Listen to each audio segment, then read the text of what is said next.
Hello, people of the internet. Well, welcome back to another episode of Cactus Quest. It is I, your host, Hunter, and I'm here with Trevor. Trevor Elliott, better known by his Instagram handle, the Cactus Jones. And he is a prolific Trichocereus grower. We're here. What am I? I don't even know. I don't know. I guess You're I'm a Tricho guy, right? Tricho guy. Tricho guy. Yeah. And I've had, comment after comment after comment of people saying, hey, do a video with the Cactus Jones. So, I rolled up, I met his plant. It's like, I sort of feel like I know this plant.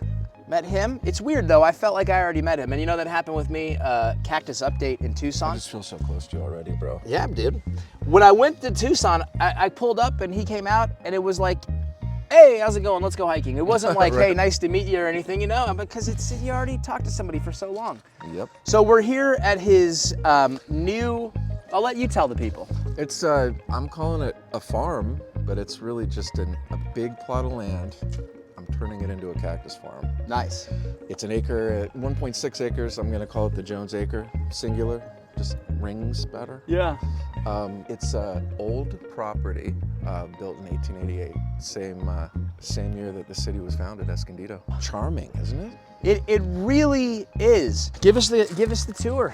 Well, I kind of want to walk the perimeter. Dude, it's okay. Let's do it. You do it. Let's walk the perimeter. You take me on the tour. This is your spot. Who's this, by the way? This is Reggie. Reggie, what's happening, Reggie? He's a blue heeler. Oh, is it straight Reggie or is it short for Reginald? Reginald. Okay. There's gonna be a sign here soon that says the Jones Acre. Okay. And this property is on the top of a hill. All the hills here in Escondido are there's boulders on the top of each hill, kind of like the bones of the hill. Yeah. So this house, 1888, doesn't have a foundation. It's built into the actual granite boulders. Wow. Right. What posts I've made have just been about this one corner of the farm, and I haven't really done a perimeter walk yet. So here's the here are the row crops. I'm putting pretty much all my plants in this one corner of the farm. Wow.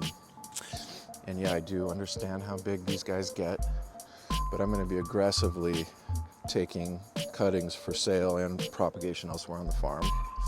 And also I have a well, but I haven't hooked up the water. Gotcha. So I have really funny watering situation right now with 5 hoses stuck together. You make it work though. Right.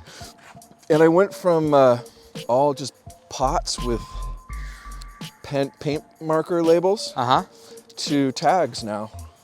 Oh, nice. And no pots, which is crazy for me. I'm just, my cactus is free balling. That's awesome. Yeah, there's something special. I got a couple of plants from an old timer in my neighborhood, and he's got metal tags. They're hard metal though, yeah, with pounded in letters. Right. They're so cool. Those I've only are so got cool. 2 of those tags. You can't just make them super fast like these aluminum No, I've got ones. these 2 and I've done a few. It's still cool. Yeah. It definitely beats the plastic. They're not gonna snap in half. Right. 6 months from now. Some of these aren't labeled just because I know what that whole row is. Yeah. I'm grouping stuff together. Wow, that is. And these are real free cactus. Don't you love the droplet dirt spatters at the base of all these? Oh yeah. It almost feels kind of like, they're in nature or something. Well, there's certainly they're much more in it than a plastic. This is awesome. Your spot is fantastic, bro. Oh yeah, I just stick magnets in the trees and all my stuff, and then I paint all my stuff red so I can see it at far distances. That's a major tip right there, folks. I hope you wrote that down. Hey, magnets are great for everybody. Some of the specimen plants I'm just gonna let grow. Yeah. They're on the perimeter. They're still too close together too. So on this cut here, this plant, you've got ICHOCA? Yeah, this was a ICHOCA. Is that a... It's a really, really cool notchy trike. And is that the name of it, or is that the place up? No, that's the name given by Chauvin herbalists. I believe it was Chauvin herbalists. Okay. They called it ICHOCA. It's a pachanoi of some sort. One of the notchier, more satisfying pachanois you'll ever see. This here is the scope. Is that what it is? Or scop, whatever you prefer. Scope, scop. Yeah. Yeah, I guess there's no E, right? Nope. See, I hope you Trico people are proud of me. I identified that. I may have mispronounced it a little bit, but I was able to properly identify it. Now, if I can start being like, is that a Wanu? And you're like, yeah, I'll be like, whoa, all right. Like a Huanu Cuensis? Like, I got those up there. Now I'm starting to get to wizard levels. Does this guy tip over? Yeah, and I'm just gonna leave him there for a while. This is a beautiful one. This is Shark's Blue crossed with SASS, short, what does that stand for? South Australian Short Spine Trichocereus. Oh, wow. Okay, so that's why it's so beefy. Yeah. Okay, yeah. gotcha. And it'll get beefier than that. Man. And you know, I could just go on and on with all these plants up here. Yeah, and I have a feeling that people are going to be in the comments going, hey, you guys needed to talk about this more. Right, and, totally. You know, and then that'll be an excuse for us to hang again. Yeah, well, that's the whole thing too. This is like the brand new beginning of this place. And you gotta walk a little careful. so it'll be cool when you do it again in 2-3 years. Yeah. Oh, look at these little pineapple guys. It's too bad that doesn't like last, you know? Well, they start out as flower buds, and they get a little confused. Oh, is that what it is? That's what it is. Oh, wow. Yeah. I didn't know that. Let's see how many people argue about that in the comments. Okay, so now we're entering completely untouched, unplanted territory. Now, have you thought far enough ahead to think about what this is going to be eventually? This area? I kind of like this one pepper tree with the hammock. All right, so there's these outbuildings. There's actually one over there too. I was wondering what I was gonna do, and this property is so big that I didn't really even discover it until after we got it. Tortoise is in here now. Oh, wow. But yeah, I'm just gonna do all the grow in here. Tortuga, what kind of turtle is that? Or tortoise is that? That's an African leopard. African leopard. And that's a Burmese mountain. Oh, wow. Yeah. How you doing, friend? So are those grow lights or just regular? These are grow lights that the previous guy had. Oh, wow. I didn't even know it was here. Very cool. Pretty crazy. This is going to be shipping and product. So you've got your own juice. Yeah, I got the. You got the juice, dude. It's just fermented kelp. That's awesome. I'm reformulating it because I can't collect the kelp here like I used to be able to. Right. I'm not going to be able to make it organically anymore. Okay. It's too much of a pain in the ass. So if you're an organic purist, then I'm not your man anymore. Well, I'm sure there's so many people in the world that you'll have plenty of the right people. It skunks out if I don't fully ferment it. Yeah. And so I got to put a preservative in it, not a chemical preservative. Anyway, this is going to be all cactus. And this is that mesem, right? This is ice plant. I've been ripping it out. Yeah. And there's a massive gopher population here that I'm a little bit worried about. And your feet will start going through the ground. Dude, so I've got some gopher issues. I noticed actually I have a small stand. It's PC, but I have a small stand in front of my hoop house. And it hadn't rained or anything. And I was like, why are 3 of the stems just lying over? Right. And I looked, I'm like, oh Lord, no. They just ate them. It's bad. They just ate them. I might be in a lot of trouble with that. Well, That's the canary in the coal mine that's already been here, that PC stand. Yeah. And it looks great. So I'm hoping, maybe I'm being too optimistic. Anyway, here, we're still walking the perimeter. Oh, wow, it kicks back all the way out here? All the way to the next street. Yeah. Oh, man. And there's a really great thing down here. So I'm gonna do some drip irrigation and figure out better ways to water. But I've had it checked. There's 25 feet of water in this. It's actually drinkable. Wow. And I'm gonna win the water war someday. My own water. Yeah, dude. It might not be that far off in the future either, man. I know, like 5 years from now. Whoa. There, I went in. Yeah. I dipped in. Yeah. They almost got me, caddyshacked me. So I don't know what I'm gonna do with these gophers. It's you know, kind of terrifying. I've had like some serious like emotional back and forths with myself about what to do with gophers. Right. I love animals, and but I love my plants, and I also don't love having to pay for animals destroying my plants in my yard. And I wouldn't ever exterminate an animal, especially a cute one like a gopher, unless I made a living from my plants. If I was just a hobbyist, I'm not going to kill a gopher, you know, but I have to make a living from these guys. Dude, these are trippy. These look like there's so many different colors going on that. Yeah, it looks like they're going through a die-off. Yeah, it kind of does. A lot of these died when they tended the house for termites, and some of them are completely dead Oh, over closer to the house. Interesting. Yeah. I wonder if it was some of the escaping. What kind of aloe is that? You're the pro. Come on. Come on now, dude. I mean, aloes. If that was like a phylocactus or a, you know, copiapoa or an ariocarpus, Yeah. or a turbinicarpus, Right. you know, I'd feel a lot more confident in saying it was this or it was that. But aloes, You just don't care about aloes. I do, but not all of them. I don't. I need to learn to care more about other plants. Well, I'm I can show expanding. you some aloes. You'd be like, well, you know what? I can that? care about that. Browningia hertlangiana. Yeah. I've said that name many times today. many times. Wait a minute. What do we have here? And Tefro on Opuntia.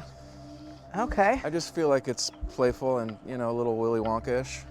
I like it. What did you graft one Just one. Yeah. callode? Yeah. I'm the same there, down there. Wow. How long have they been on graft? Oh, 1 year. And that's 2 years. Not bad. Not bad. And there's still a bunch of plants I haven't, like the landscaping plants I haven't put in the ground yet. Okay, so this is glorp. Yeah. Okay. I'm still having a hard time differentiating glorp and grecus. Yeah, I have a Grecus right down here. I'll show you. Yeah, you know what? I was gonna say, I thought that was. Okay. And it's it doesn't get, it's very different from glorp, but it's mainly this little, Like that little rib. that long rib. Warty rib. Yeah. So now, when I first talked to you, and I had first asked you about about getting together and doing a video with you, Yeah. you lived closer up towards me. Yeah, Ventura. Yeah. Yeah. And so now you're down here.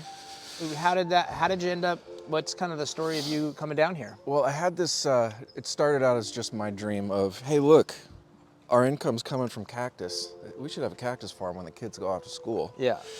And the cancer battle ensued with Carrie, so all those possibilities and dreams kind of fell by the wayside. But it actually became more her dream than mine throughout that time. Yeah. And she found this place. Carrie's your wife, right? Carrie's my wife. She passed at the age of 45 in September after a 3.5-year battle.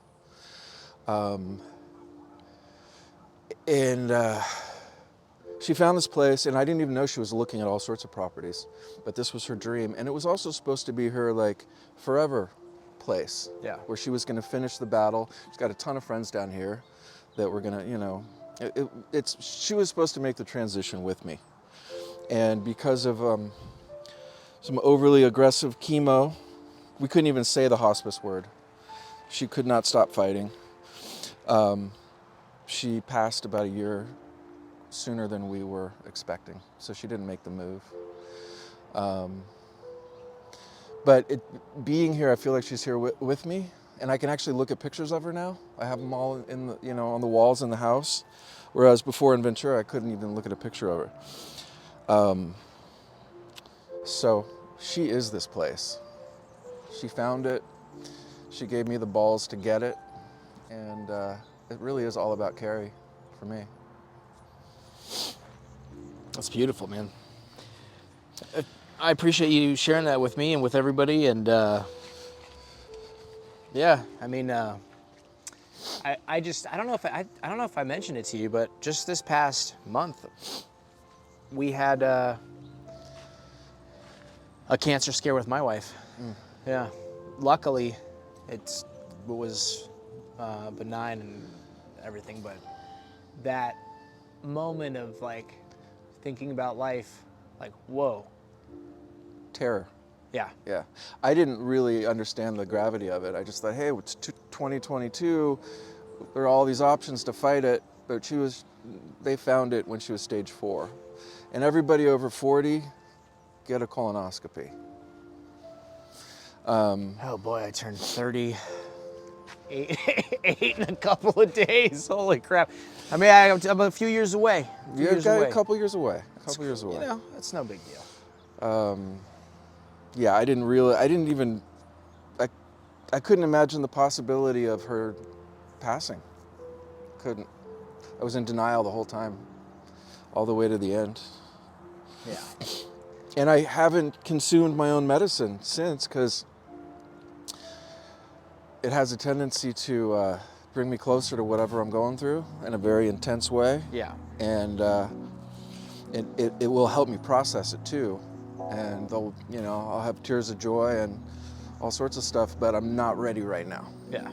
Not quite yet, I completely understand that. Well, I didn't get to meet her, but man, I'm sure she'd be stoked on how it's coming out, man. She'd be so excited. I mean, She'd be yelling at me too, like, why haven't you opened the fucking shop yet? You need to be cranking it out. I'm going a little slow. Yeah, hey, you know what? That's fine. Is this pachanoi? Is that? Yeah, this is an LER, pachanoi. It's been nicknamed many names. I think candelabra. I think that works. Or the cactolabra. Yeah. Sticks. And it's just a once a year leveling. This time it's not producing the pups the way it used to though, so. I wonder if that's because how long have you been here at the new spot? Oh, only like a month and a half. How long ago did you chop it? Oh, September, early September. So, I wonder if the move tripped it out at all. I think it's ready to go on the ground.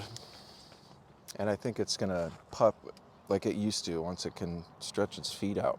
Did you have an idea where? Yeah, we just walked by it. Okay. Yeah. Are you gonna ground that area? I'm probably gonna put that in a pot. Okay. Are those grounded tephros? Yeah. Nice. Let's just see how it goes, right? I would venture to say that it'll go completely fine. Okay, so in Ventura, the plants that I put in the ground were put in this alluvial clay soil. Not the greatest. Not the greatest. No. Non-draining. And this stuff is like 30% natural DG. Yeah. You can see the rain really brings it out. Yep. And it's just like butter. It's really great. Like replanting something is a joy. It makes a nice top dressing, actually. I got a friend that lives really close by to you. Yeah. And he uses all of his own natural stuff for top dressings, and it's like beautiful. Yeah. Like it really, really is. What's the genesis story of the Cactus Jones? I guess it started with a trip I took to Peru. Oh, nice.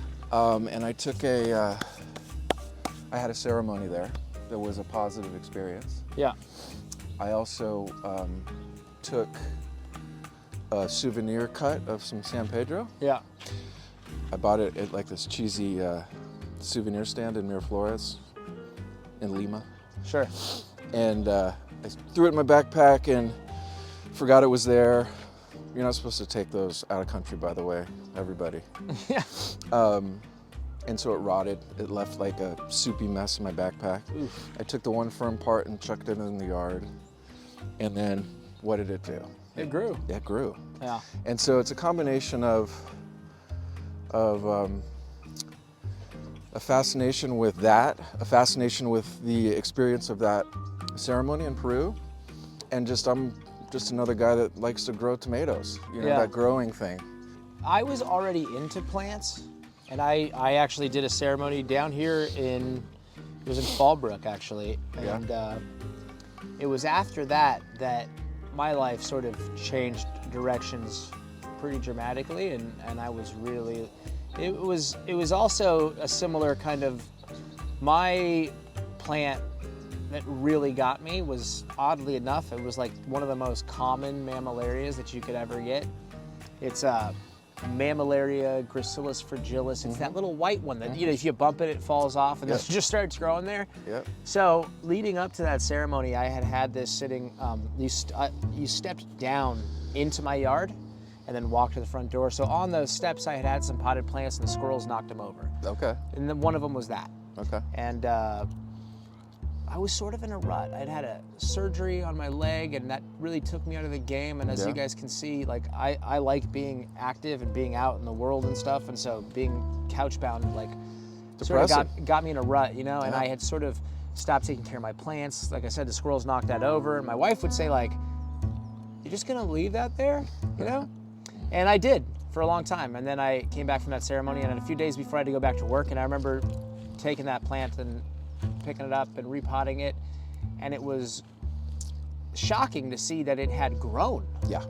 And like noticeably so in the, I don't know, 2 months it had been, 3 months it had been knocked over, something like that, with part of its roots exposed to full sun. You know, I mean, like buried, the most of the photosynthetic part of the plant buried. Yeah. And yet still growing. And so that resilience, that's the word. it resonated with me. I don't know, it just resonated with me at like a cellular level. I was like, wow, they grow out in the desert and you chop them down and they come back stronger. Completely. As the Cactus sabra has shown us. But like, it's just amazing, you know? Yeah. Like really, really, truly is incredible. So that was sort of my genesis of how I came into this. And then the pandemic like catapulted me into time. The story continues for me where in my previous life, sitting on Zoom calls all the time and being on deadlines, and then Carrie was diagnosed. Yeah. I couldn't have that high stress life. Yeah. So I took a huge pay cut and started doing other things like this. Yeah. And it was the best thing I ever did, I think. Yeah.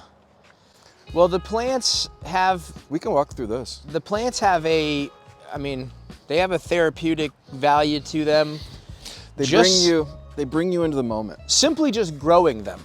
Like you don't forget any other aspect of what plants can provide our species in terms of experiences, but the actual experiences of caring for something else that is kind of mysterious and watching it grow, and I don't know, there is something, and being surrounded by life like that, and there's something therapeutic about it. And cactus in particular, they're spiny. If you're dealing with your plants and you're not present and in your boots, they will remind you to come back to the moment, because you will get poked, jabbed, and stabbed. That's you know what I mean? A great example. But this existence of focusing on these plants and watching them grow is there's just all these pulls into the moment. But not all of them are spiny. See? No. Like here's Farah. This is my Farah patch. Very notchy as well. Very notchy, more rounded than other scop. More of a billowing cloud kind of a shape. I like it. And it's just the best. Jeremy gave me my first scop. You did, huh? Yeah, a little seed grown one that he had. Is that the sacred chode? This is a sacred chode. Dude. Everything's just free balling. How did you know that was a sacred chode? From a post, I guess I called it the sacred chode. I don't know how I knew it was called. It must have been from that. God, that is so cool looking. Yeah, this Yeah, because I remember it finally pupped for you. Yeah. And you were, Oh, so you do follow my posts. I thought you were just talking. I didn't know you look at all that stuff. Oh, yeah, of course. This is really tightly, its Monstrose form is really pronounced. Yeah. And it slows the growth down. So what is it? It's the Monstrose burgessii. Wow. And these are, so they usually don't show the real character until they're on their own roots. Although I've seen a grafted one do it as well. Look, you can see another little poking through right there. Yeah, they just keep coming and I keep grafting them. there. So like getting up close on them, you really see, especially with the macro lens, you can really appreciate. Yeah, that looks And so good. in terms of the plant, for educational purposes, a lot of the Trichocereus produce mescaline, the alkaloid mescaline, And right? other alkaloids. And other as well. alkaloids. Yeah. Is that present? I may be wrong about this, but if I'm not mistaken, I think like with Lophophora, that is present in the skin. The whole body of it. The whole body of it It's has more it. concentrated in the green flesh. Okay. But it's in the whole body. Like you wouldn't process a loft. You'd consume the whole thing. Right. But when you're processing a big column, you don't want to process all the flesh. This is my pala patch over here. And tell me what pala being just Pala is, a lot of people think it's just an oceanside, and it could possibly be, but I named it pala. Is this a Peruvianus? This is a cross. It's a Peruvianus crossed with probably a bridge. Okay. Very much like oceanside, you can never know. I had it, I got it from a one listing eBayer. Okay. I called it a Peruvianus. And then I had a bunch of it, and I tried it out, and it kind of became my favorite plant. Okay. But it looks very much like oceanside. Here's a funny thing that I didn't expect. I like us urban growers with our pots, and you make the most of what little space you have. And it's kind of a cozy, safe feeling. Just everything is in its place, and you feel like you have a ton of plants. I wasn't ready for the feeling of, oh shit, all my plants are right here now, and I've got all this space, and the whole cozy vibe is gone. Do you know what I'm talking about? The cozy vibe? Believe me. Yeah. Yeah, I so definitely everything's do. like you maximize with the urban cactophile. You maximize the front, the back, the few things you're able to put in the ground. Everything's in its place. It's a wonderful way to live. There's something just cozy about it.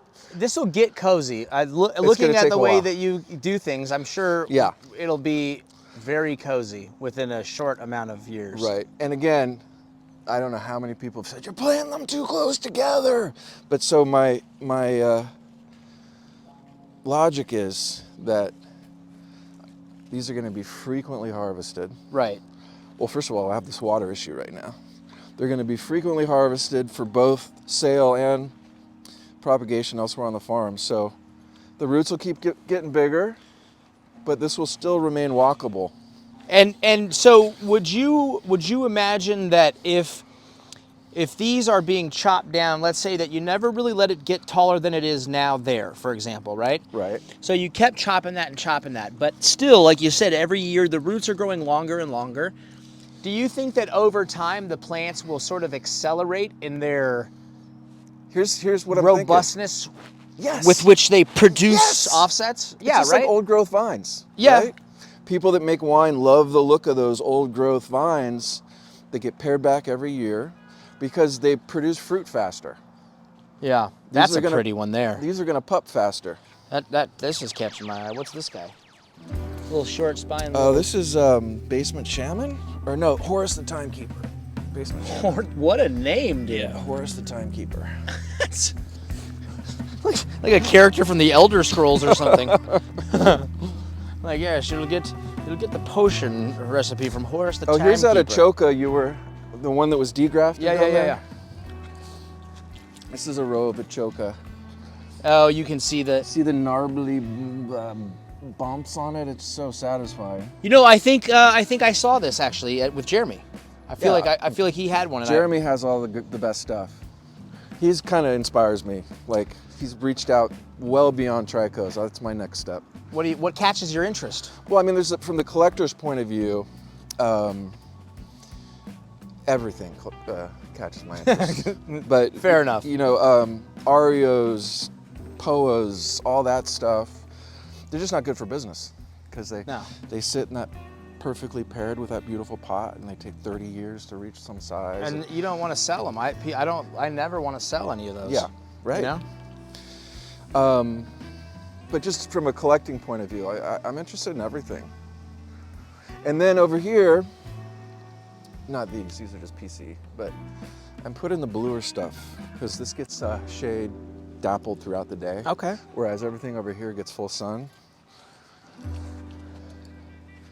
So we got our sharks and our Bart and our Los Gentiles and all the Perus down here. Here's some ferret. What is that? It's ferret. It's a Peruvianus. That's one. I was looking at that one. That was nice. And everything just isn't glowing right now. It's all dormant. It's all like, why is everything so wet? Yeah, but these guys, I mean, I feel like they don't mind it. From my experience, like I've always left all mine outside, and they're four-season troopers. That's right. You know? They're resilient, as you said. Well, who was I talking to? Dean from Gnosis. Yeah, Gnosis. Yeah, we were talking about the trichos, and we were talking about a lot of the... Hey, Dean, you got to visit, by the way. You're kind of like my new neighbor, so get your butt over here. Yeah. You know, we were talking about like how a lot of the literature that's been written was written a long time ago by Europeans. No offense to the folks in Europe, love y'all. But written by Europeans that were having limited amount of interactions with the plants in situ, and then growing them in glass houses in Europe, which is not quite, you know, Right. it's not the same as it is there. And so with my limited experience in the field of looking at plants 1 time, 2 times, 3 times, 4 times, 5 times,